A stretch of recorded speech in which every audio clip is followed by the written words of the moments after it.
Alors je vais pouvoir parler en 50 minutes tout au plus. Donc aide-moi à rester dans ce temps. À 10h50, je vais avoir fini de prêcher. Amen.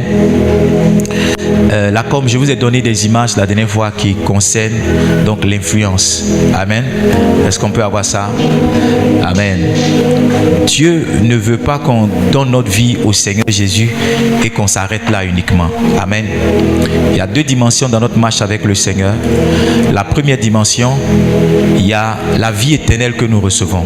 Jean le chapitre 10, le verset 10. Il dit, le diable ne vient que pour dérober, pour égorger et pour détruire. Jean 10, verset 10. Il dit, mais moi je suis venu afin que les brebis, premièrement, aient quoi? Aient la vie éternelle. Deuxièmement, qu'elle soit dans l'abondance. Donc le Seigneur veut pour nous deux choses. Il veut que nous ayons la vie éternelle, que nous passions l'éternité à ses côtés, mais il veut aussi que nous puissions marcher dans l'abondance. Amen. Mais aussi longtemps que nous sommes sur cette terre, il y a des choses auxquelles nous sommes influencés qui rendent cette parole du Seigneur pas toujours une réalité dans notre vie. Donc quand bien même la volonté de Dieu soit établie, quand bien même le plan de Dieu soit connu, nous réalisons que notre vie chrétienne n'est pas toujours ce que la Bible dit qu'elle devrait être. Vous êtes d'accord avec moi?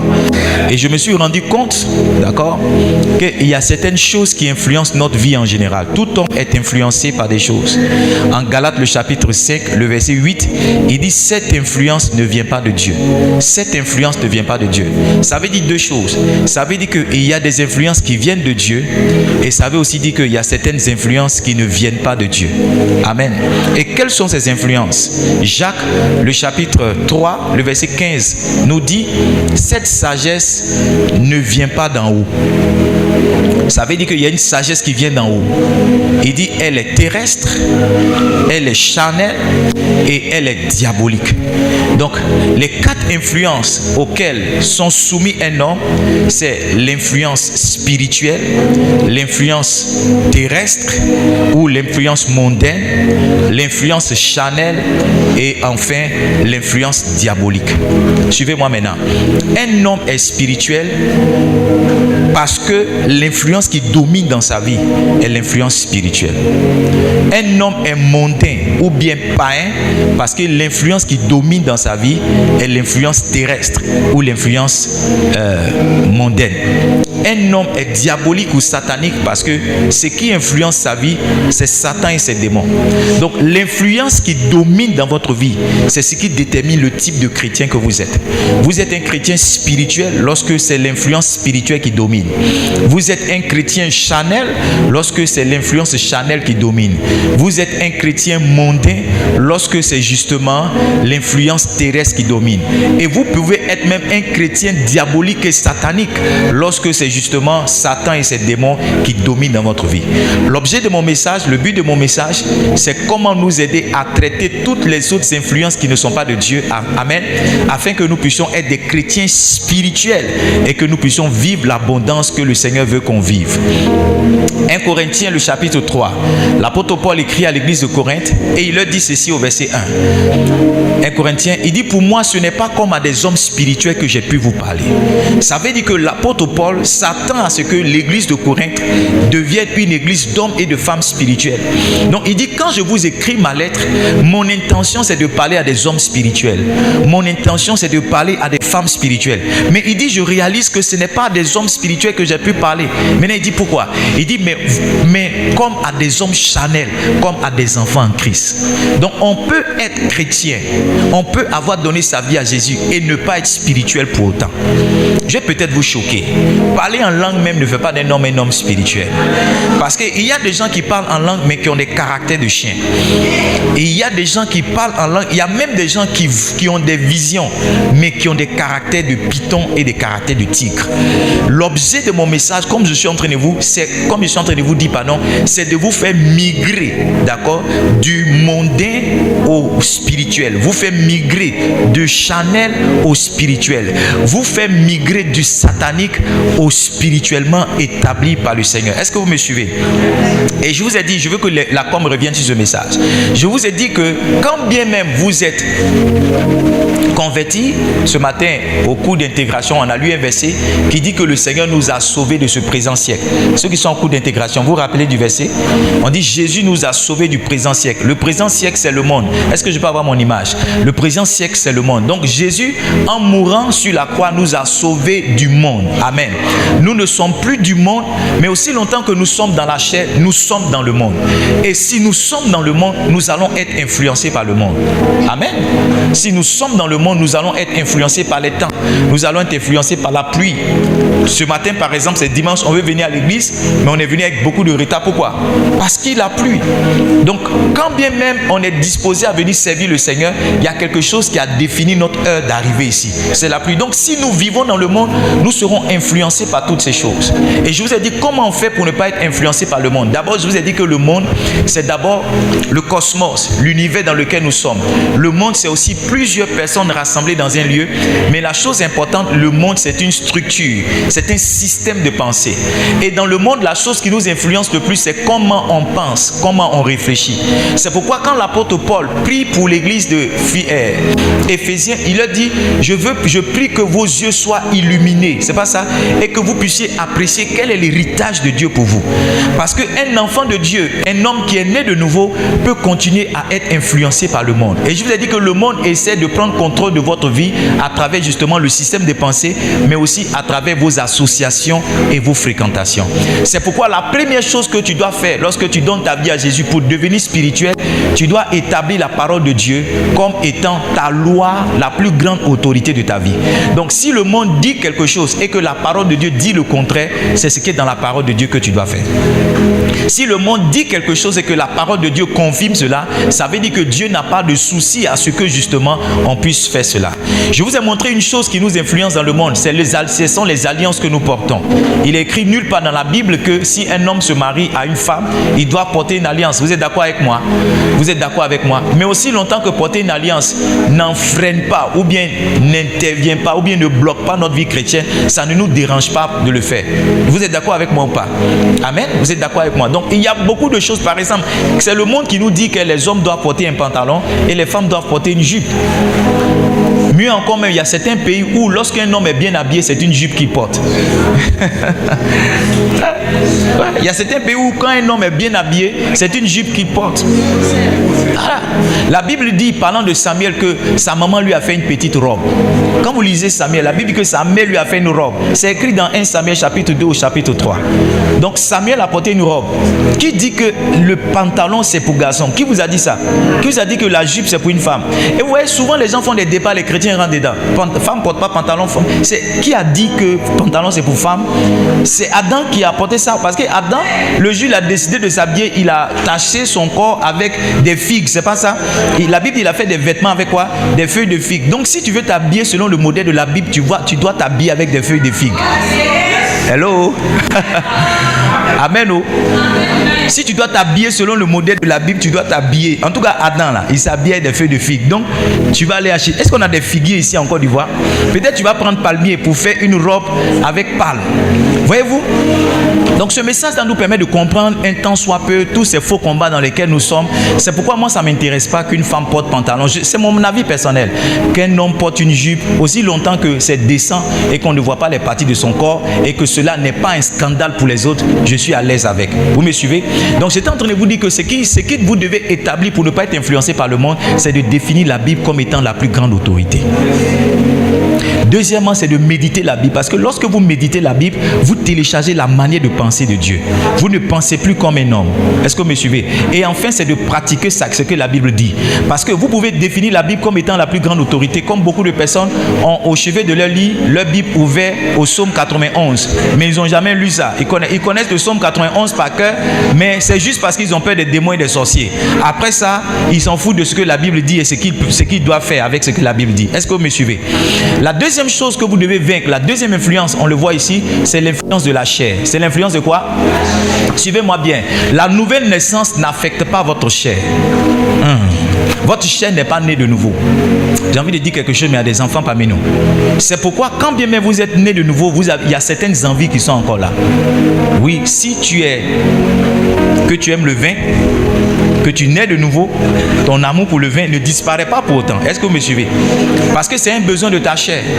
Amen. Si tu aimes attiquer sauce claire comme l'un de mes enfants, le fait que tu naisses de nouveau, ça ne change pas ton amour ou bien ton goût pour attiquer sauce claire. Amen.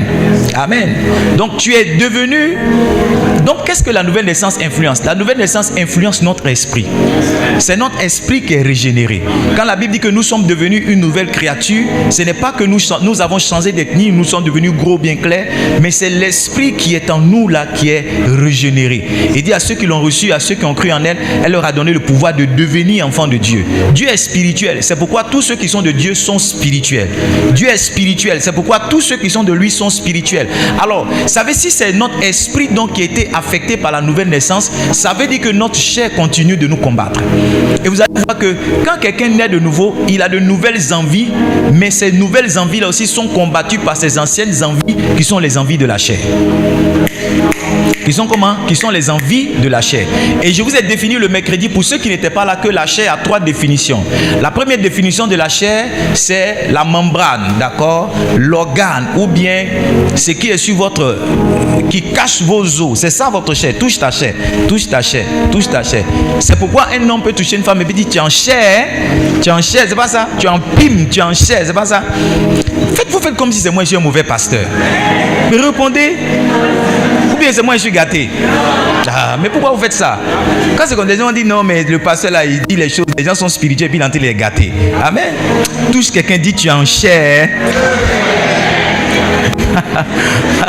Donc la chair là, c'est cette partie là. Et il y a des femmes qui se purigent pour avoir ça. Quand ça monte, oui. Il y a des femmes qui se purigent, qui font 1 suppôt, 2 suppots, 3 suppots. Qu'est-ce qu'elles cherchent? Elles veulent gonfler la chair, c'est pas ça? Elles veulent gonfler la chair. Il y en a qui font des injections, c'est pas ça? On te pique pour que ça gonfle tes joues, quoi. Parce que la Bible dit que l'homme regarde à l'apparence. Hello? L'homme regarde à quoi? C'est Dieu qui regarde dans le cœur. Amen. Sinon, quand un homme va vers une femme, ou bien quand une femme va vers un homme, ce qu'on voit d'abord, c'est la chair. C'est comment? L'apparence. C'est pourquoi les femmes se maquillent beaucoup. Amen. Parce qu'elle veut que la chair brille. Parce que l'homme voit ce qui frappe aux yeux. Hello? L'homme voit. Moi, j'ai rien contre ton maquillage. Maquille-toi. Moi, de temps en temps, on me maquille, mais c'est pour passer à l'écran. Amen. Amen. Amen. Donc, première définition de la chair, c'est quoi? C'est ce qui recouvre. Deuxième définition de la chair, c'est tous nos 5 sens. Pour ceux qui se rappellent de leur cours de sciences, à l'école CE1, c'est ça, non? On dit l'homme a combien de sens? Est-ce qu'on peut citer? La vue, l'odorat, le toucher, l'ouïe, le goûter, d'accord? Et il a combien d'organes? Parce que c'est chaque organe qui donne un sens, ok? 5 organes, donc on peut avoir les organes, les oreilles, les yeux, le nez, la bouche et la peau, voilà. Donc quand on dit qu'un homme est charnel, ou bien quand on dit un homme marche par la chair, il marche à partir de ses 5 sens. Est-ce que vous savez que quand vous naissez de nouveau, il y a d'autres sens que vous avez? Même quand vous êtes charnel, il y a d'autres sens que vous avez. Le sens qui vous fait que quelquefois vous pressentez quelque chose, c'est lequel de votre organe qui vous définit ça? Ça, c'est spirituel. Quand vous faites un songe et que le songe que vous avez eu se réalise, c'est lequel de vos organes qui vous dit ça? Ce n'est ni vos yeux, ce n'est ni votre nez, ni votre bouche, ni votre peau, c'est pas ça, ni votre langue.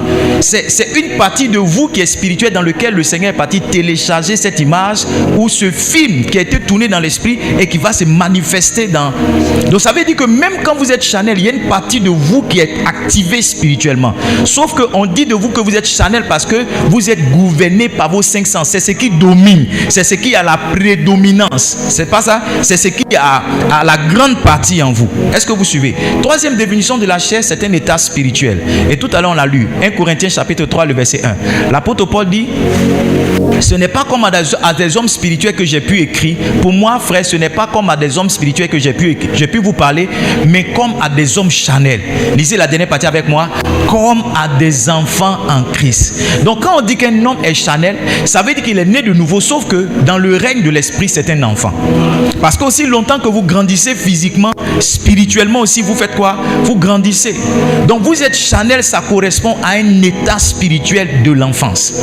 Et l'état spirituel de l'enfant se voit par beaucoup de choses. Alléluia. Mais je vous fais un rappel. La dernière fois, on a cité citer un verset. 1 Corinthiens chapitre 13, le verset 11. L'apôtre Paul dit, quand j'étais un enfant, je pensais comme un enfant, je raisonnais comme un enfant et je parlais comme un enfant. Maintenant, il dit, lorsque je suis devenu homme. Ça veut dire que quand je parle de devenir spirituel, je suis en train de vous dire, il faut que nous devenions hommes. Et on dit de quelqu'un qu'il est homme, pas un enfant quand il atteint la maturité. Donc, l'invitation de mon message ce matin, c'est comment vous aider à devenir des hommes. Comment vous aider à atteindre la maturité. Comment vous aider à ne plus être influencé uniquement par le monde ou à ne plus être influencé uniquement par la chair ou bien par les démons et à être influencé en grande partie par l'esprit. Parce qu'un homme est spirituel lorsqu'il est influencé en grande partie par le Saint-Esprit. Donc, comment est-ce qu'on reconnaît un homme qui est charnel? La première chose dont on a parlé ici, c'est comment? C'est sa pensée. Il dit, je pensais comme un enfant. Amen. Donc, ta manière de penser peut montrer que tu es charnel. Deuxièmement, il dit, je raisonnais. Je raisonnais comme un enfant. Ta manière de raisonner peut montrer que tu es charnel. Troisièmement,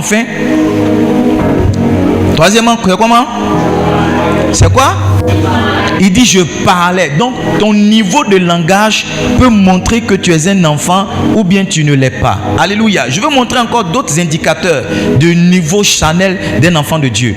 Galates chapitre 5, on va lire ensemble le verset 19 au verset 21. Galates chapitre 5 verset 19 au verset 21. Est-ce qu'on peut lire ensemble? Or les œuvres de la chair sont manifestes. Ce sont quoi? L'impudicité, l'impureté, la dissolution. On y va jusqu'au verset 21. L'idolâtrie, la magie, l'inimitié, les querelles, les jalousies, les animosités, les disputes, les divisions, les sectes. Mais suivez, reviens au verset 20. Est-ce que vous savez que quoi qu'on soit à l'église, ces choses-là existent toujours parmi nous? Est-ce que vous le saviez? Parce que beaucoup de personnes sont choquées ou bien quittent l'église parce qu'elles se disent qu'une fois à l'église, je ne vais plus voir toutes ces choses. Je ne vais plus voir les querelles, je ne vais plus voir les jalousies, je ne vais plus voir les animosités. Aide-moi à dire à ton voisin que c'est à l'église, mais c'est amplifié. Dis à quelqu'un, c'est à l'église même que c'est amplifié. Maintenant, je te dis la vérité, il n'existe pas une église où ces choses n'existent pas. Parce que dans l'église, tout le monde n'a pas le même niveau. Ceux qui marchent dans la division sont ceux qui sont des enfants. Dans une famille, tout le monde n'est pas vieux. Dans une famille, tout le monde n'est pas enfant. Dans une famille, tout le monde n'est pas jeune. Donc, aussi longtemps que la famille existe, il y a des gens qui naissent. Et ceux qui naissent, ils se comportent comme des enfants naturellement. Donc, aussi longtemps que l'église existe, il y en a qui naissent de nouveau. Et ceux qui naissent de nouveau, là, ils ont les comportements et le caractère d'enfants. C'est pourquoi, quoique certaines personnes soient spirituelles dans une communauté, il y en a toujours qui créent des querelles, qui créent des jalousies, qui créent des animosités, qui créent des disputes, des divisions, les sectes. Je vous le dis pourquoi? Pour que vous soyez tolérants. Quand vous voyez certaines personnes créer certaines divisions, ou bien quand vous voyez certaines personnes à la base de certains problèmes, attribuer justement ce qu'ils font à l'âge spirituel qu'ils ont. Tout parent ici est tolérant avec son fils parce qu'il se dit qu'il ne savait pas. C'est un enfant, c'est pas ça? Il y a certaines choses quand un enfant fait, on ne le frappe pas. Pourquoi? Parce qu'on dit quoi? C'est un enfant. Et quand toi tu le frappes, on ne comprend pas pourquoi tu l'as frappé. Parce que toi, quand tu avais son âge, tu faisais la même chose. Est-ce que vous me suivez? Le verset 21. J'espère que vous comprenez mon message. L'envie, l'ivrognerie, les excès de table et les choses semblables. Il dit, je vous dis davantage, comme je l'ai dit, que ceux qui commettent de telles choses n'hériteront pas le royaume de Dieu. Tout à l'heure, on reviendra dans ça. Donc, il y a certaines choses par lesquelles on peut reconnaître que quelqu'un est charnel. Et voici l'apôtre Paul nous fait une liste de ces choses-là. Les animosités, les divisions. Maintenant, peut-être que je veux préciser quelque chose qui va vous aider. Je peux vous dire que même si vous êtes spirituel, un moment de votre vie, ou bien un moment de la journée, ou bien dans un moment d'inadvertance, vous pouvez laisser la chair prendre le contrôle. Et vous qui êtes spirituel, vous comportez ou bien agir comme quelqu'un de charnel. Est-ce que vous me suivez? La Bible dit par exemple, 1 Samuel chapitre 16. 1 Samuel chapitre 16. Donne-moi s'il te plaît le verset 3. 1 Samuel chapitre 16. Allons verset 4, s'il te plaît. Samuel fit ce que l'Éternel lui avait dit. Il alla à Bethléem. Les anciens de la ville accourus, effrayés au devant de lui. Il dit, ton arrivée annonce-t-elle quelque chose d'heureux? Verset qui suit. Suivez très bien. Là, ça, on est en train de parler d'un homme spirituel. Samuel, un prophète de Dieu.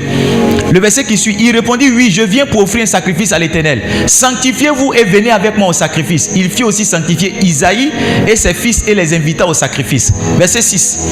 Lorsqu'ils entraient, il se dit, je vous ai dit, comment est-ce que la chair vous influence? La chair vous influence par vos 5 sens, par votre volonté et par quoi? Par vos émotions. Donc le monde vous influence par vos associations et votre système de pensée, mais la chair elle vous influence par vos 5 sens, vos émotions et votre volonté. Donc chaque fois que vous sentez vos émotions vous pousser à faire quelque chose, sachez que c'est votre chair qui est en train de prendre le contrôle. Chaque fois que vous sentez que votre volonté vous pousse à faire quelque chose et non une orientation ou bien une instruction de Dieu, sachez que votre chair est en train de vous pousser à faire quelque chose. Chaque fois que vos 5 sens vous poussent à faire quelque chose, sachez que vous êtes Chanel à ce moment-là. Et regardez ce qui va arriver au prophète. Est-ce que je lui ai dit de bouger? Ok, lorsqu'ils entraient, il se dit en voyant Eliab, lis avec moi, 1, 2, 3, go. Certainement loin de l'Éternel est devant lui. C'est ce qu'il s'est dit. Quand il a vu, c'est pas ça? La Bible dit, lorsqu'ils entraient, il se dit. Donc quand il a vu Eliab, son sens de la vue lui a dit que c'est lui là qui est prophète. Alors qu'un prophète n'est pas dirigé par sa chair, mais il est dirigé par l'Esprit de Dieu. Donc un prophète comme Samuel a failli un moment de son ministère devenir Chanel. Pourquoi? Parce qu'il a laissé ses 5 sens vouloir lui dire quelque chose qui n'est pas la chose que Dieu lui a dit. Je le dis pourquoi? Parce que dans ce qu'un prophète peut vous donner comme parole, arrivé un moment, sa chair peut prendre le contrôle et peut vous donner quelque chose qui ne vient pas de Dieu. C'est pourquoi la Bible dit d'examiner les prophéties. Parce que dans ce que le prophète dit quelquefois, ces 5 sens peuvent rentrer. Là encore, Dieu avait grâce à son serviteur. Allons au verset 7. Please, give me next verse. L'Éternel dit à Samuel, ne prends point garde à son apparence. Dieu a aidé Samuel. Sinon Samuel aurait oint Eliab au lieu de oint David. Parce que c'est les 5 sens qui disaient à Samuel que Eliab était le roi.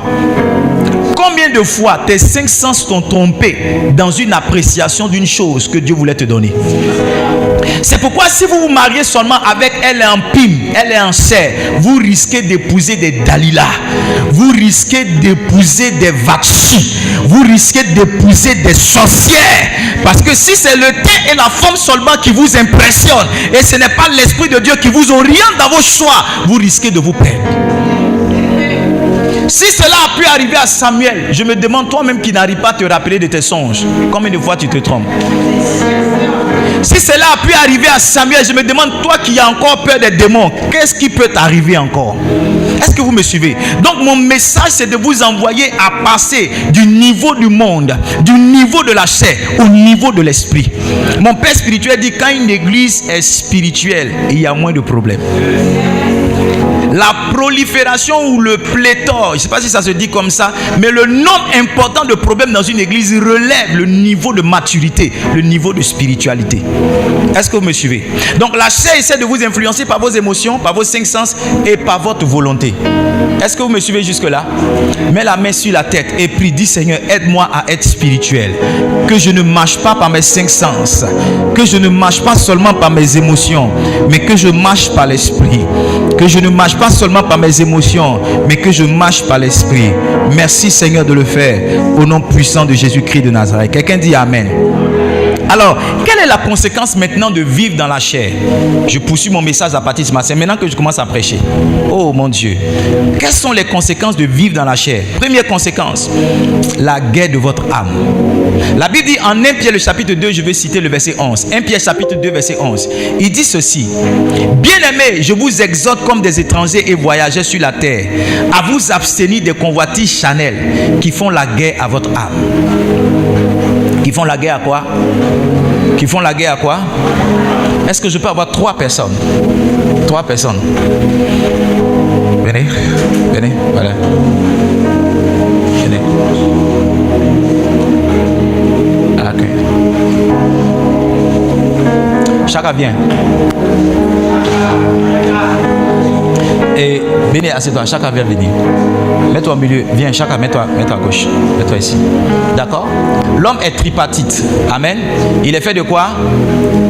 Âme, esprit, âme et corps. C'est pas ça? Esprit, âme et corps. Donc, esprit, âme et corps. Est-ce que vous me suivez? J'ai dit quoi? Esprit, âme et corps. Suivez-moi bien. Un homme est spirituel. Ok? Quand c'est son esprit qui domine sur son âme. Et un homme est charnel quand c'est son corps qui domine sur son âme. L'âme en réalité est neutre. C'est laquelle des parties qui exerce une autorité sur l'âme. C'est ça qui définit la position qu'un homme a. Est-ce que vous me comprenez? Est-ce que vous me comprenez? Quand un homme est charnel, son corps, parce que l'âme a une tendance à vouloir aller vers l'esprit, parce que l'âme aussi relève de l'esprit. Est-ce que vous me suivez? Donc l'âme a une tendance à vouloir aller vers l'esprit. Attrape la main de bleu. Voilà, bleu, attrape sa main plutôt. Essaie de la tirer. Voilà, essaie de la tirer. L'âme a tendance à aller vers l'esprit. L'esprit veut tirer l'âme. Sauf que quand quelqu'un est charnel, prends aussi sa main ici. Il tire. Est-ce que vous suivez? Lui aussi il tire. Tire un peu, doucement. Ne la cassez pas, c'est ma fille. Tu vois? Donc, Pierre dit que quand c'est comme ça, il dit: je vous exhorte comme des étrangers, des voyageurs, à vous abstenir des convoitises. Parce que les convoitises font quoi? Ils font la guerre. Elles font la guerre à quoi? Elles font la guerre à l'âme. Donc, ta chair combat ton âme. Tu te mets dans des gourmets inutiles. Quand le temps de se marier n'est pas venu et que tu vas avec quelqu'un, toi-même tu t'attristes parce que tu prends les balles et les injures là-bas. Tu prends des déceptions qui font que dormir 5 minutes, c'est comme si tu as dormi 5 heures. Qui font que tu n'as plus l'appétit alors que tu n'es pas en train de jeûner, tu ne manges pas pendant 3 jours. Quand on dit de jeûner à sec, tu n'arrives pas à faire, mais le gourmet fait que tu ne manges pas pendant 3 jours. Tu veux perdre kilos, tu n'arrives pas, tu as tout fait. Mais gourmet fait que 10 kilos, tu perds ça en une semaine. Aide-moi à dire à quelqu'un, tu fais la guerre à ton âme pour rien. Dis-lui Chanel là. Asseyez-vous. Donc, la première conséquence de vivre dans la chair, c'est que la chair fait quoi? La chair combat votre âme. Quand Dieu veut disposer votre âme pour laisser tomber un message, la chair vient combattre votre âme. Je ne sais pas si vous avez été déjà amoureux. Oui, tu étais déjà amoureux? Lève la main si tu étais amoureux une fois. C'est pas lui seul. Si tu étais amoureuse, lève la main. Si tu étais amoureux, lève la main. Ceux qui n'ont pas été amoureux, ils viennent, ils ont tombé du ciel. Il y en a qui ont leurs parents, sinon ils ne savent pas si. Parce que les parents sont derrière, les parents regardent. Mais si vous n'avez pas été amoureux, levez vos mains. Monsieur, tu n'as pas été amoureux une fois? Hein? Lève ta main, lève ta main, lève ta main. Mais lève bien ta main. Bon, peut-être qu'ils ne comprennent pas l'expression. Est-ce que tu as été déjà fan une fois? Est-ce que tu as été fan? Est-ce que tu as été fan? Tu as remarqué, hein, si tu as remarqué, est-ce que vous êtes là maintenant? Tu as remarqué que si tu as été fan, il y a une chose, tu as du mal à dormir. Qui est d'accord avec moi? Quand tu es fan, tu dors difficilement. Quand tu réussis à dormir, tu as une autre vie dans ton songe. Dans le songe, tu es avec la soeur ou bien tu es avec le frère. Oh les gars, est-ce que ce que j'ai dit c'est faux? Maintenant regarde, tout ça là, ça empêche à ton âme de se reposer. Parce que ça trouble ton âme. Dès que tu vois la soeur, ton cœur se coupe. C'est pas ça? Dès que son numéro de téléphone apparaît sur ton écran, ton cœur se coupe. Quand tu dois passer, quand tu as une soeur par exemple que tu es fan, que le frère n'est pas encore venu vers toi, hein? Quand tu dois passer quelquefois vers sa maison et que tu n'es pas bien habillé, tu cours. C'est pas ça? Oh, aidez-moi à prêcher ce matin. Tu cours parce qu'il ne faut pas te voir en pagne. Il ne faut pas te voir, donc tu cours. Ou bien il ne faut pas te voir en culotte. Ou bien tu n'es pas maquillé, tu n'as pas mis ta perruque, donc tu cours. Tu vois, tout ça là, tu es en train de troubler ton âme. Parce que tu vis dans la chair. Tu vis comment? Dans la chair. Et les gens qui sont charnels, ils ont l'âme troublée. Ils n'ont pas de paix. Parce que ce que Dieu veut faire pour eux est contraire de ce que eux-mêmes ils veulent. Et il y a un combat en permanence. C'est ce qui fait que les gens sont troublés. Ils ont un manque de paix. Ils ont du mal à se concentrer dans la vie et à l'école. La deuxième chose qui est une conséquence de la chair, on le voit en Romains chapitre 8, le verset 8. Il dit, or, ceux qui vivent selon la chair, et Dieu seul sait combien il y en a dans cette église, et dans l'Afrique, et dans la Côte d'Ivoire. Il dit, or, ceux qui vivent selon la chair ne sauraient plaire à Dieu. You cannot please God if you are carnal. Tu ne peux pas plaire à Dieu si tu es charnel. Tous les efforts que tu fais là, ça ne va pas prospérer. La manière qu'on a de plaire à Dieu, c'est d'être spirituel. Dieu est spirituel, il ne peut donc apprécier les choses qui sont spirituelles. Si tu es charnel, tu ne peux pas plaire à Dieu. Si tu marches par la chair, tu ne peux pas être agréable à Dieu. Si ce sont tes 5 sens qui te gouvernent, si ce sont ta volonté et tes émotions qui te poussent à agir, tu ne peux pas plaire à Dieu. Tu ne peux pas être agréable à Dieu. La religion, c'est tous les efforts qu'un homme fait pour être agréable à Dieu. Et vous allez voir que dans la religion, il y a beaucoup d'actions qui sont charnelles. Par exemple, on vous dira de vous circoncire. En quoi est-ce que le fait qu'on coupe ta chair va te rendre agréable à Dieu ou pas? Dans la religion, tout est charnel. Tu dois t'accroupir comme ça. Tu dois t'arrêter comme ça. Tu dois attraper telle chose. Tout est charnel. Et l'apôtre Paul dit, ceux qui vivent comme ça, ils ne peuvent pas réussir à plaire à Dieu. C'est dans l'esprit qu'on parvient à plaire à Dieu. Les gens qui parviennent à la maturité se rendent agréables au Père. Tu vis dans la chair, tous tes efforts seront vains. Tu vas voir que toi-même tu ne peux pas atteindre certains efforts. Quand tu voudras prier, tu dis non, je vais prier pendant 30 minutes pour être agréable à Dieu. 25e minute, tu vas commencer à dormir. Quand tu fais un jeûne même dans la chair, tu n'arrives pas à faire le jeûne. Tu dis bon, c'est mon jeûne, c'est moi qui ai commencé, c'est moi qui termine. Tu es juste charnel. Parce que je vous dis la vérité, le jeûne là, tu as besoin d'une dimension spirituelle pour tenir dans le jeûne. Un homme normal fait une journée sans manger, c'est un exploit. Pour dire tu as fait 3 jours sans manger. J'ai dit une fois à un de mes voisins quelque part, je lui ai dit je ferai 3 jours sans manger, je serai en jeûne. Chaque fois que je me lève un peu, il me regarde. Parce qu'il a l'impression que je me cache pour manger. Oui, parce qu'il n'arrive pas à tenir une journée. Et je vous dis la vérité, moi-même je n'arrive pas à tenir une journée. Quand je me réveille le matin que je ne suis pas en jeûne, je dis à ma femme que j'ai faim. Et ça a toujours été souvent l'objet de contrastes et de difficultés dans notre foyer. Parce que ma femme dit, mais tu peux faire 3 jours sans manger. Comment tu te réveilles matin petit, tu as faim?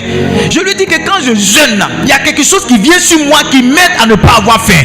Ce n'est pas seulement mes 5 sens. Mes 5 sens sont là, mais il y a une couverture spirituelle qui fait que je ne sens pas la faim.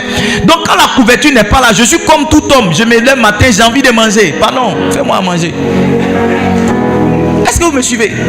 Donc si vous marchez par la chair, vous ne serez pas agréable à Dieu. Ça veut dire que vous devez vous battre pour être spirituel. Ah papa, quelles sont les activités spirituelles? Ou bien comment est-ce que je dois être spirituel? Vous devez vous battre et marcher dedans. Troisième conséquence de la chair, qu'est-ce que ça intéresse? Qui veut savoir quelle est la troisième conséquence de la chair? Troisième conséquence de la chair. Avant que je vous donne la troisième conséquence, laissez-moi vous dire que le but de la chair, c'est de vous pousser à pécher. C'est comment? La finalité de la chair, c'est la Choueb Saïto. Ne me dis pas qu'est-ce que ça veut dire. C'est vous pousser à faire quoi? Dis la Choueb Saïto. Maintenant, ne me dis pas ce que ça veut dire. Amen. Troisième conséquence de la chair, de vivre par la chair, c'est la mort spirituelle.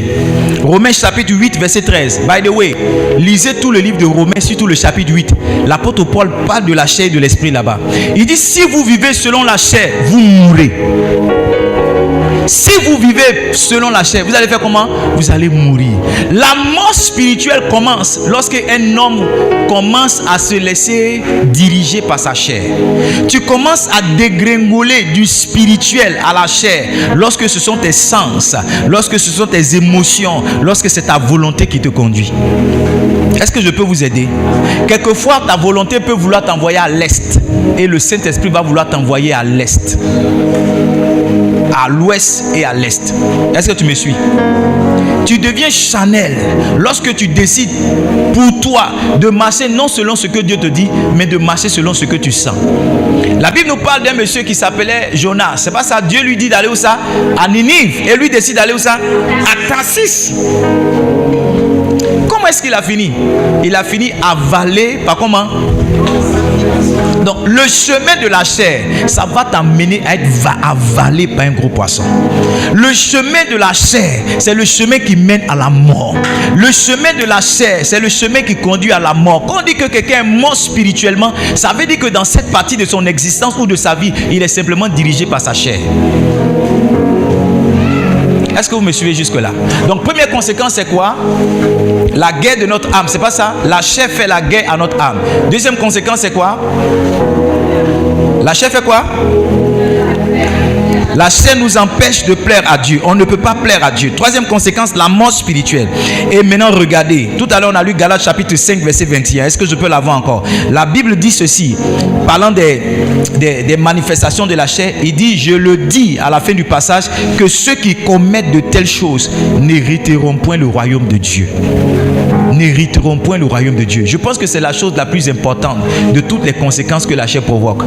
Si tu veux vivre par ta chair, tu vas manquer le ciel. Est-ce que je peux le dire encore? Si tu veux vivre par ta chair, tu vas manquer le ciel. Si c'est ta chair qui doit te conduire, tu vas manquer le ciel.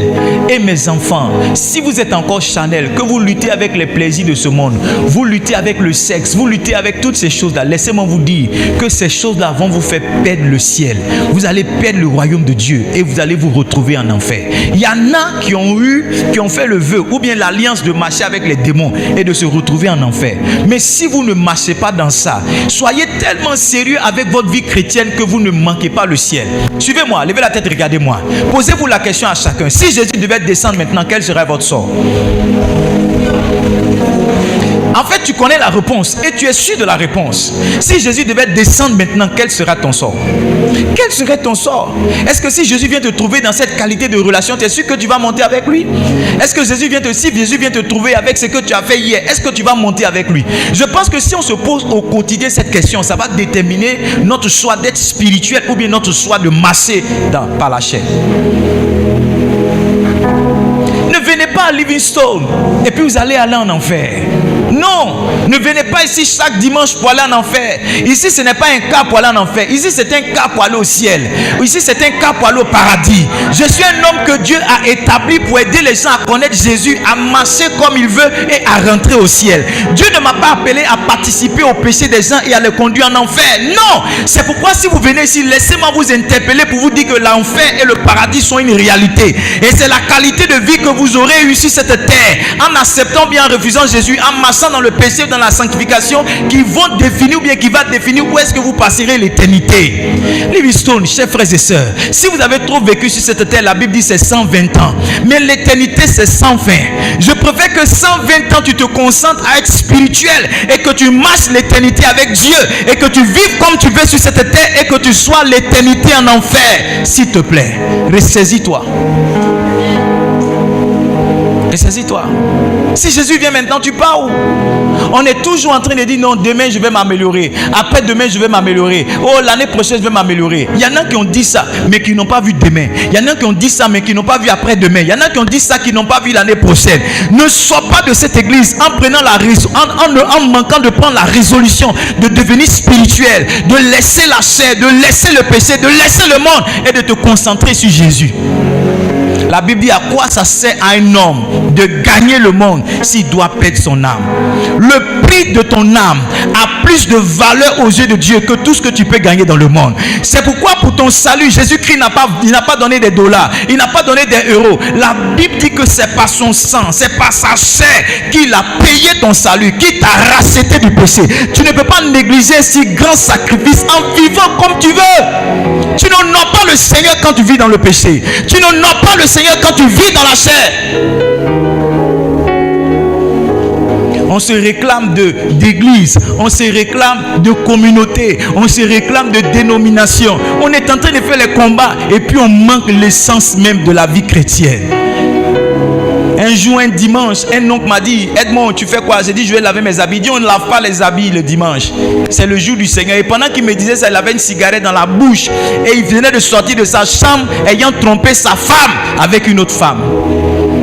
Il se réclame d'une dénomination. Il sait que dimanche c'est le jour sanctifié du Seigneur. Mais il ne se bat pas pour sortir de l'infidélité et de gâter une vie qui soit agréable à Dieu. Beaucoup de personnes sont dans les apparences. Ils sont dans tout ce qui est charnel. Mais ce qui fait le fondement de la vie chrétienne même, il manque ça. Vous les voyez, ils ont des cols pastoraux. Vous les voyez, ils ont des gros titres. Mais ce sont les gourmands. Ce sont des méchants. Ce sont des jaloux. Un homme de Dieu m'a convoqué cette semaine. Et j'ai cru qu'on allait parler des choses spirituelles. Il m'a dit que pendant des années, il m'en voulait.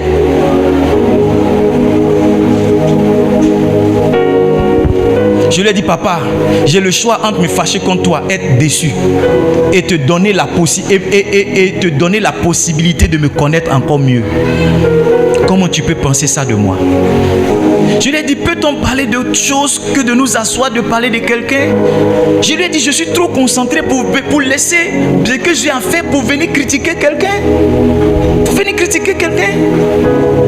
Si quelqu'un a des défauts, laisse ces défauts être un sujet d'intercession pour nous. Et aimons-le comme il est. Vous êtes choqués. Je vous dis la vérité, je suis pasteur depuis des années maintenant. J'ai été un grand païen. Je vous dis la vérité. J'ai observé que c'est plus facile de se faire des amis quand on est païen que de se faire des amis quand on est chrétien. Je vous assure. Je vous assure. J'ai vu que dans le monde, les gens sont amis autour d'une cigarette, autour d'une femme, autour d'une bière. Ils sont des amis et de véritables amis. Mais dans la vie chrétienne, la jalousie, la guerre contre qui est le premier, contre qui est le plus fort, qui prêche bien, qui est la plus belle église, la jalousie. Pourquoi c'est Edmond? Pourquoi c'est toujours lui? Pourquoi lui doit diriger? Pourquoi on assis comme ça? Pourquoi c'est lui qui est le président? Et tu te demandes si tu avais des chiens, tu avais des enfants de Dieu, mais tu avais des pasteurs. Même au milieu des pasteurs, on le voit. On le voit. On le voit. Mais on se tape tous de chrétiens. Oh, je suis pasteur, je suis ceci. Vous savez, avant, j'avais beaucoup d'admiration pour certains de mes amis. Beaucoup d'admiration, surtout ceux qui se sont convertis à 9 ans, qui sont partis à l'école pastorale à 17 ans, 18 ans. Mais après, cette admiration-là est partie. Parce que j'ai dit, mais moi-même, je suis venu avant-hier là, je suis mieux. Je suis mieux. Toi, tu es converti depuis 9 ans et puis tu mens encore. Toutes ces années-là, tu n'as pas laissé le mensonge sortir de ta bouche. Toi, tu es converti depuis 11 ans et puis tu as du mal encore à tenir, à garder ta chair. Non. Ce n'est pas l'ancienneté qui fait la chrétienté. Ce n'est pas l'ancienneté qui fait la chrétienté. Il y en a qui sont dans cette affaire-là longtemps, mais ils n'ont pas encore changé d'un iota. Il y en a qui sont nés même dans la chose, mais ils sont les plus grands sorciers dans la maison du Seigneur. Je veux vous interpeller, peuple de Dieu, à vivre une vie chrétienne qui n'est pas celle qu'on a l'habitude de voir. Je vais vous interpeller. La Bible dit que celui qui met la main à la charrue, qui regarde en arrière, il n'est plus digne du royaume. Quand on a commencé cette église-là, il nous manquait 150 000 francs pour atteindre le budget. On avait pris toutes les dispositions, mais il nous manquait encore l'argent. Quand les offrandes ont été comptées, ça fait 155 000. J'ai dit à ma femme, on ne regarde plus derrière. Je n'ai plus regardé derrière depuis que j'ai commencé cette affaire-là. Quelle activité j'ai laissé, quel travail j'ai laissé, quelle opportunité j'ai laissé, quel ami j'ai laissé, quel goût j'ai laissé, quel argent j'ai laissé. J'ai même sorti des terres qui m'appartiennent, plus de 10 hectares quelque part. J'ai dit à ma femme, fais-en ce que tu veux avec tes frères. Si vous devez vendre, vendez-les. Mais moi, en ce qui concerne tout ce qui me rattache à ma vie d'avant, je n'en veux plus. J'ai appelé monsieur avec qui j'étais en affaires. On avait une pépinière de VA qui nous a donné 36 millions une année. Je lui ai dit, regarde, donne-moi le dernier paiement qu'on a et puis tu prends toute l'affaire. Ça faisait 2 millions, il ne croyait pas. Il a fait venir ses parents, il a fait venir un pasteur. Il a dit, Edmond, tu vas signer parce que je ne suis pas sûr que tu es limpide pendant que tu prends cette décision-là. Je n'ai plus regardé en arrière. Je n'ai plus regardé en arrière. Toi, tu es né de nouveau, mais tu as le numéro de ton ex encore. Tu es né de nouveau, mais tu as le numéro de ta Lex. De ta Lex.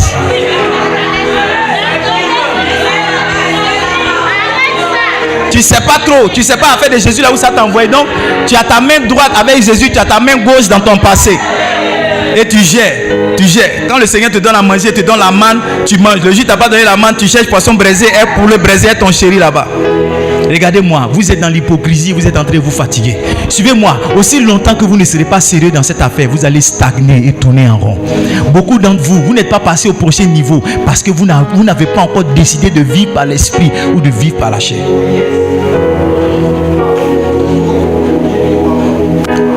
pas sérieux avec Dieu, Dieu ne sera pas sérieux avec vous. Quelqu'un a dit, Dieu te donne la place que tu lui donnes. Dieu te donne la place que tu lui donnes. Je vous dis la vérité, il vous faut une dose de foi pour croire que vous irez de l'avant sans regretter votre passé. Il vous faut une dose de foi. Mais tant que vous n'avez pas cette foi-là, vous allez stagner.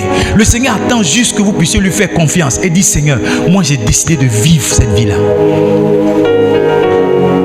Est-ce que je regrette aujourd'hui? Parce que c'est ça qui est la question. Papa, tu dis que tu as laissé tout ça. Est-ce que tu regrettes? Non, je n'ai aucun regret. No concern.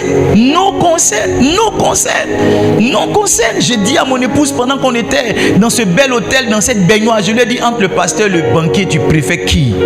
Qui est-ce que tu préfères? Elle dit, c'est une question qui ne se pose pas.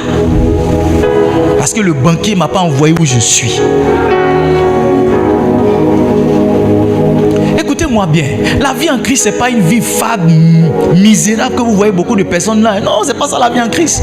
Moi, je ne crois pas en la misère dans le Seigneur. Je crois qu'il y a un temps d'épreuve. Je crois qu'il y a un temps de désert. C'est ce que je crois.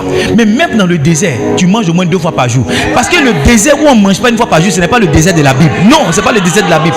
Quelqu'un a une double vie qui est cachée. Ou bien quelqu'un a des liens qui le poursuivent. Ou bien quelqu'un a des réclamations. Il doit traiter ça. Sinon, même le désert du Seigneur, il y a un minimum de provision qui te donne. Il y a un minimum de provision qui te donne.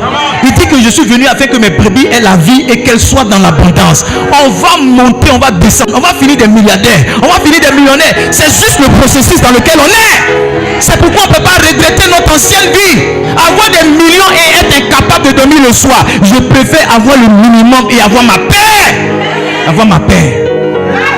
Avoir 3 femmes, et puis tout le temps tu es en train de mentir à ta femme. Qui t'a appelé? Non, c'est ma soeur. Qui t'a appelé? Ça, c'est pas une vie, ça. Ça, c'est pas une vie. Tu vas avoir crise cardiaque à ton âge. Tu n'as même pas 40 ans. Regarde comment tu mens. Tu as 3 femmes, tu ne peux pas tenir dedans. Combien tu gagnes pour pouvoir payer 3 loyers? Combien tu gagnes pour pouvoir entretenir 3 femmes? Combien tu gagnes pour pouvoir entretenir 5 enfants? Combien tu gagnes? Tu as fait le choix toi-même de vivre une vie misérable par cette qualité de vie.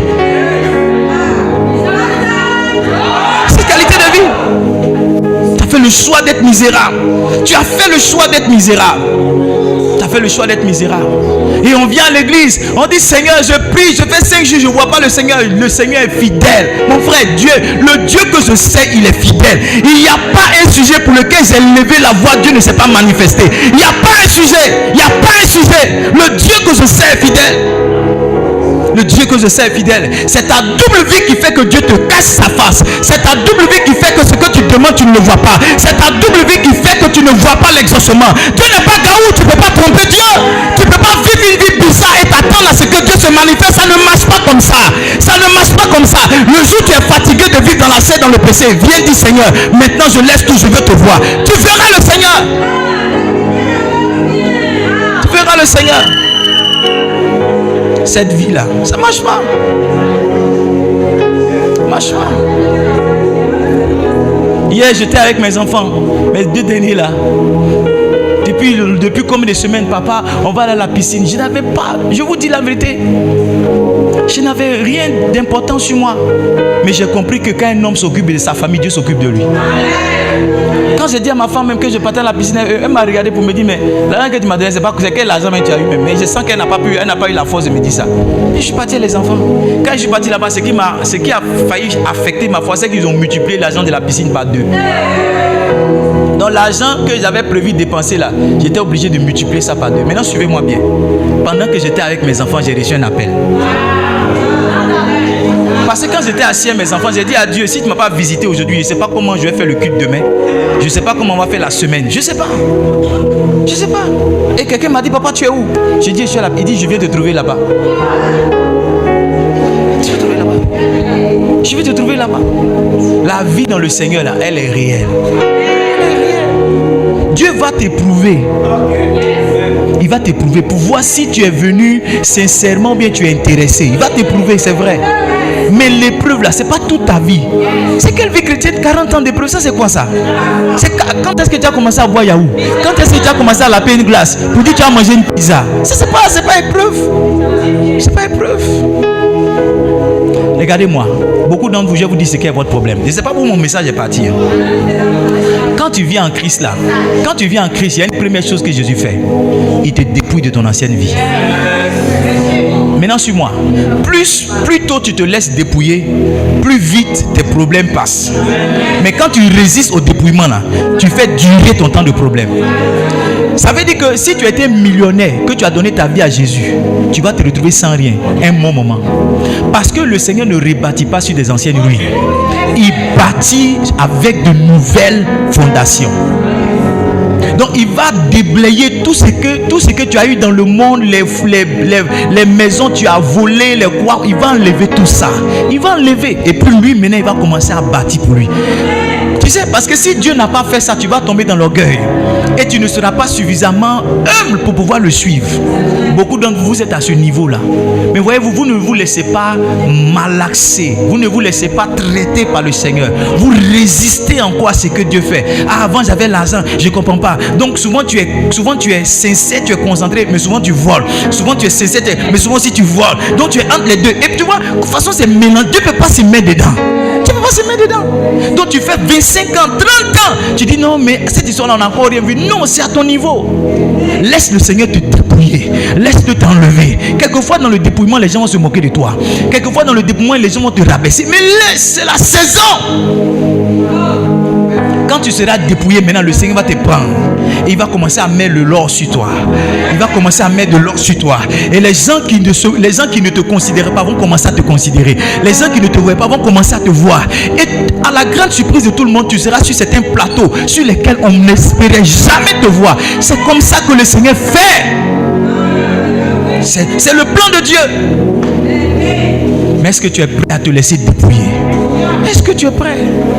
Je te dis la vérité, le Seigneur veut t'amener loin. Mais vivre dans la chair, vivre dans les émotions, ça ne peut pas aller loin. Ça ne peut pas. Ça ne peut pas. Tu as un gars ici, une go ici. Toi-même, tu sais que ce n'est pas bien. La preuve en est que quand tu as couché avec un homme pour venir à l'église, c'est compliqué. On ne te voit pas à l'église de dimanche. C'est pas parce que c'est toi qui disais que tu vis dans le péché. Tu sais. Mais qu'est-ce que tu veux? Un ange n'a qu'à encore venir descendre. Maman, accepte de vivre 2 mois de honte, 1 an de honte, 2 ans de honte et laisse le Seigneur t'amener dans la gloire. Laisse-le. Et puis d'ailleurs, mais quel serait le témoignage? Si on ne t'a pas vu un moment faible et puis un autre moment fort, quel serait le témoignage? Tu es venu en Christ et puis tu es toujours fort. Non, il y a un moment où Dieu te dépouille et c'est en ce moment-là qu'on rit de toi. On s'est moqué de moi, hein? J'ai entendu toutes sortes de choses. Toutes sortes de choses. Toutes sortes de choses. Une fois, je suis allé chez un de mes frères. Et puis sa femme se moquait de moi et sa copine. Elle dit, c'est pas ton beau qui est pasteur là. Il faut le laisser lui la faire.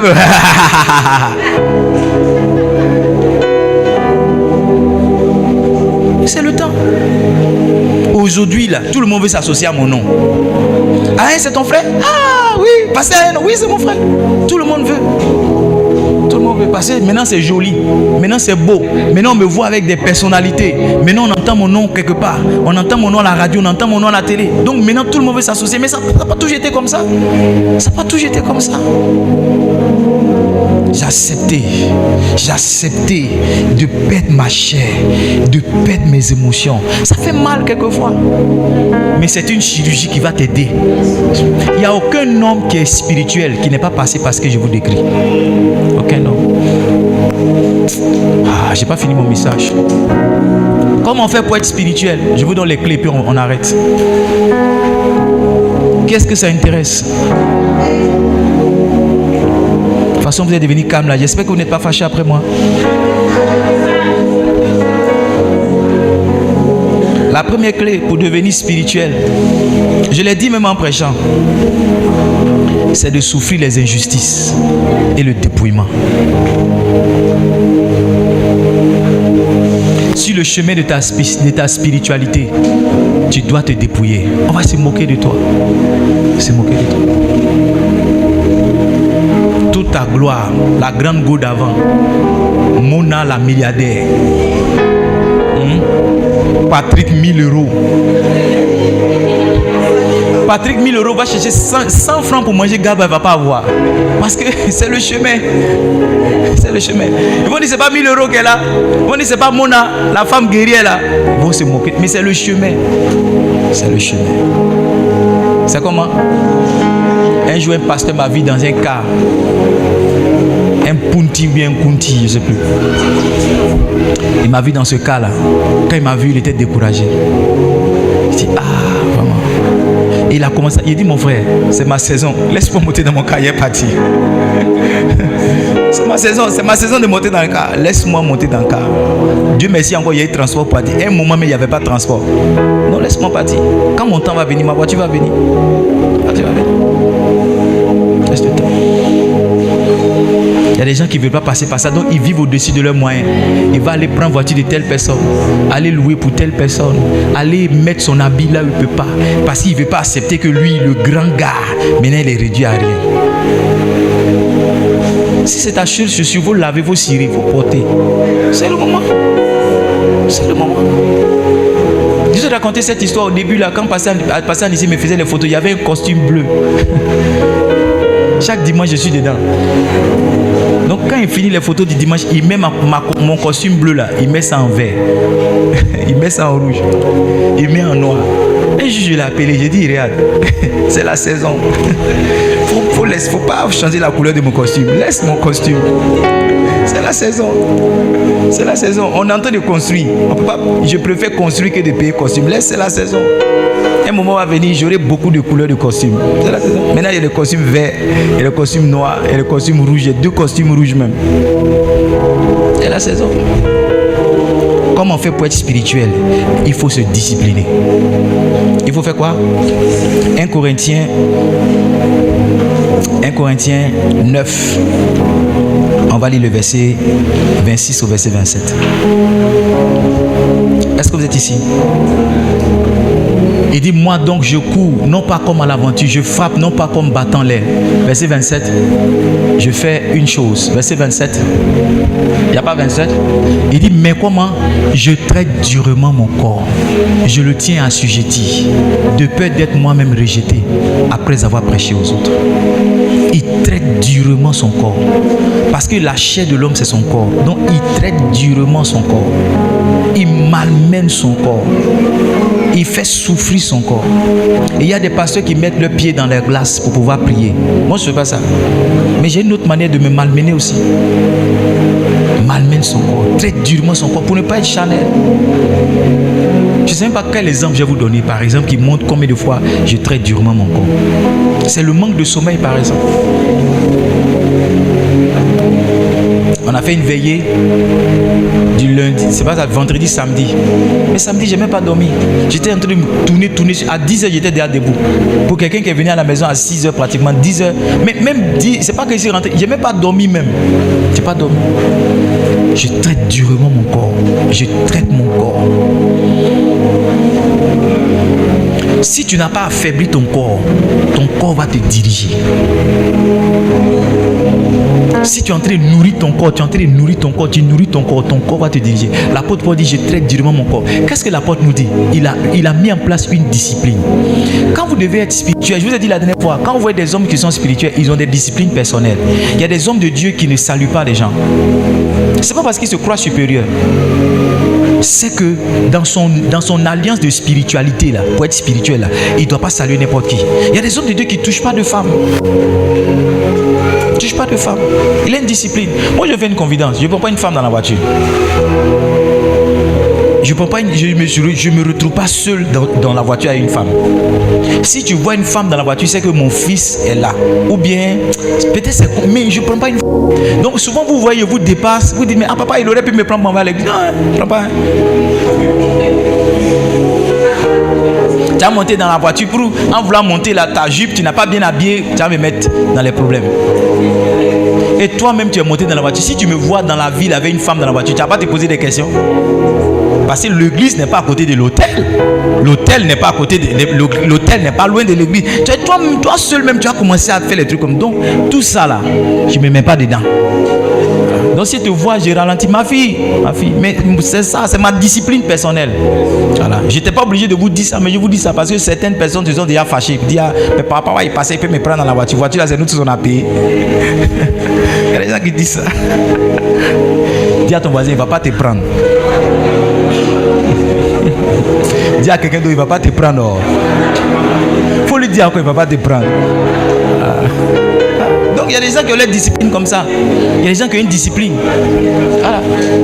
Je connais un pasteur, si tu n'es pas bien habillé, il te dit. Lui, il indispose les femmes. Donc lui, il dit ça pour voir. Je connais un autre ami pasteur. Suis-moi très bien, je connais un ami pasteur. Il a dit à son protocole et ses assistantes, quand il vient chez le bureau là, quand une femme rentre, il dit chaque 5 minutes, il ouvre la porte. Donc chaque 5 minutes, il y a quelqu'un qui rentre dans son bureau. Tu penses que la personne vient chercher quelque chose, c'est un code.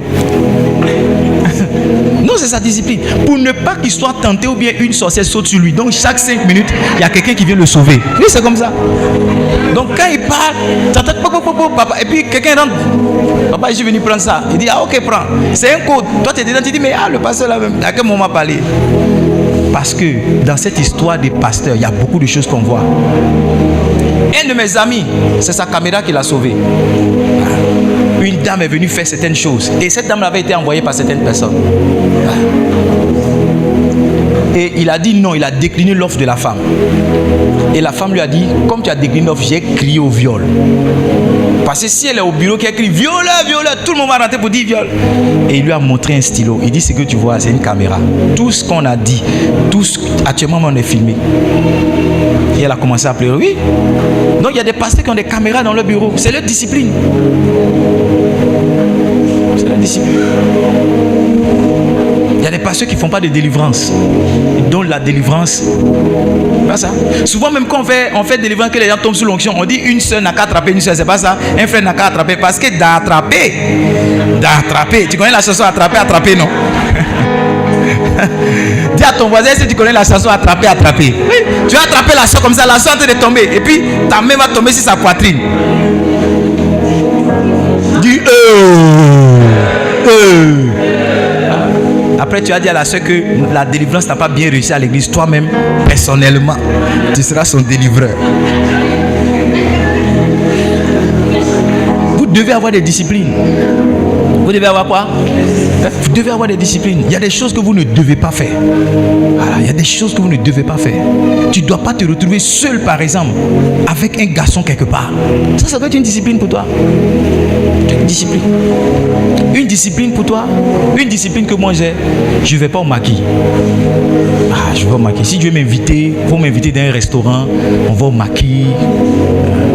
Parce que nous autres, on a tellement duré dans le monde que toutes les chansons du monde là, c'est encore, c'est-à-dire, même avec la spiritualité là, il y a des chansons qui sont là. Amen ou bien amen pas. Donc si même à son maquis là, c'est les chansons là vont être réveillées. Surtout, je ne vais pas.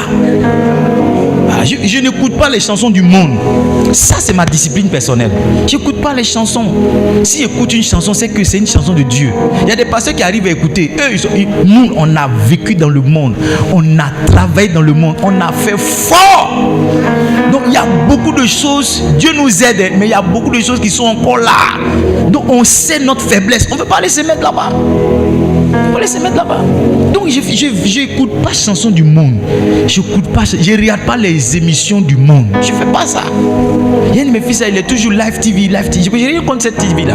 D'accord. Mais moi je ne regarde pas live TV.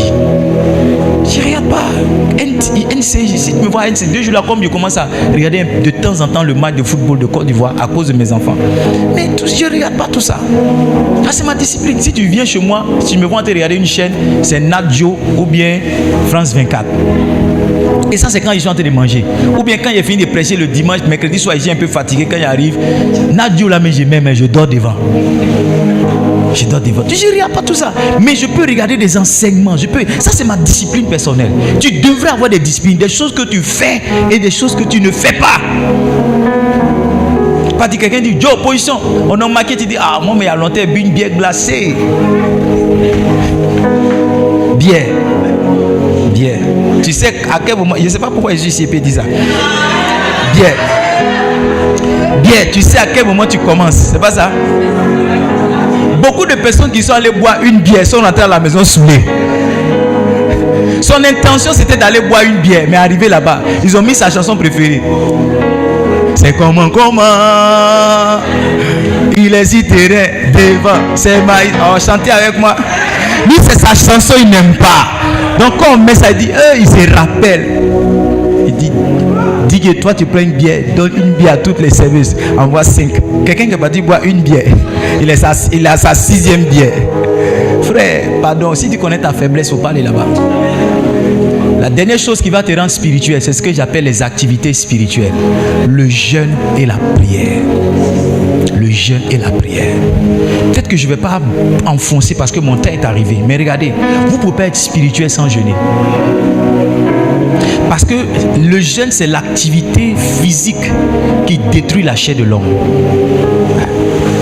Le jeûne, c'est l'activité physique qui détruit la chair. Quand tu fais de longues périodes de jeûne, il y a des sensations que tu n'as plus. Je vous dis la vérité. Il y a beaucoup d'histoires de maris de nuit, ça s'arrête le jeûne. Jeûne prolongé. Tu ne manges pas pendant 40 jours, 50 jours. Tu montes, tu descends, tu montes, tu descends. Il y a des envies que tu n'as plus. Non, je te dis, il y a des envies que tu... Je ne sais pas comment vous expliquer ça. Il y a certaines choses que je veux dire pour moi, mais je ne sais pas si vous allez accepter ça parce que c'est choquant. Quand tu jeûnes, tu jeûnes, tu jeûnes, tu jeûnes, tu jeûnes, tu jeûnes, ça t'affaiblit. Il y a des envies que tu n'as plus. Pendant le jeûne, tu seras tenté de vouloir manger gnomi avec les cahiers. Mais une fois que tu as traversé ça, ça ne te dit plus rien. Femme te dit plus rien. Garçon te dit plus rien. Tel jeu, ça te dit rien. Parce que pendant une période, tu as essayé de concentrer ton esprit sur quelque chose. Je suis dans 90 jours de jeûne. Je ne le dis pas pour que me voyez comme un pasteur trop spirituel. Je suis à mon 42e jour. 42e jour. 90 jours de jeûne. Et Dieu seul sait. Il y a une année, j'ai jeûné près de 100 jours. Je crois l'année passée, bien l'année je suis passé. Vous ne pouvez pas être spirituel si vous ne jeûnez pas. J'ai vu ma vidéo quand Pasteur Anissé m'a envoyé la vidéo. Il dit, mais Pasteur Anissé, tous mes Monique, c'est quand sont sortis. Il y a comment j'ai maigri. Il y a comment j'ai maigri. Quand je porte ma ceinture, les trous que je mettais maintenant là, je cherche un autre trou qui est plus loin. Il y a une ceinture là, mais il n'y a plus de trou. Mais je mets la ceinture, ça attrape pas mon habit. Je dis, j'ai maigri. Tu dois maigrir dans la chair pour devenir fort spirituellement. Maigrir dans la chair. Tuer la chair pour que tu sois spirituel. Maintenant, dans cette saison, dès que je prends un verset, il y a une révélation qui vient. Dès que je prends une Bible, dès que je prends ma Bible, en même temps, il y a un message qui vient. Dès que je vois les choses, fort. Parce que j'affaiblis l'influence de ma chair pour laisser mon esprit être fort. Je vous dis quelque chose. La prière, ce n'est pas seulement le moyen de demander certaines choses à Dieu. La prière, c'est le moyen de rentrer dans la présence de Dieu et laisser le parfum de Dieu venir sur nous. La Bible dit que quand Moïse sortait de ses 40 jours de prière, il sortait avec la gloire de Dieu sur lui. Parce que tu ne peux pas être longtemps dans la présence de Dieu et ne pas ressembler à Dieu. Si tu es déjà allé en nightclub ou bien dans une boîte de nuit, tu vas voir que même si tu n'es pas un fumeur, que tu sors de la boîte de nuit, ton habit sans fumer. Ton habit sans quoi? Ton habit sans fumer, c'est comme ça. Si tu passes ton temps dans la présence de Dieu, dans la prière, dans l'adoration, que tu es dans la présence de Dieu, 3 heures tu es enfermé, 4 heures tu es enfermé, 5 heures tu es enfermé, 7 heures tu es enfermé, 10 heures tu es enfermé, tu ne peux pas rester la même personne. Tu ne peux pas rester toujours Chanel. Tu ne peux pas rester toujours avec des envies. Tu vas lutter un bon moment, mais après tu vas sentir que tu es devenu simplement spirituel. Quand tu vas t'asseoir comme ça, tu vas voir la vie de telle personne.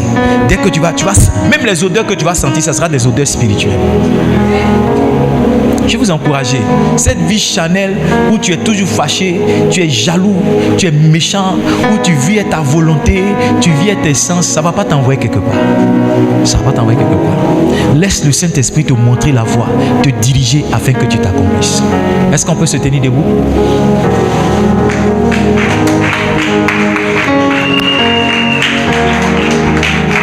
Lève les mains, commence à rendre grâce au Seigneur.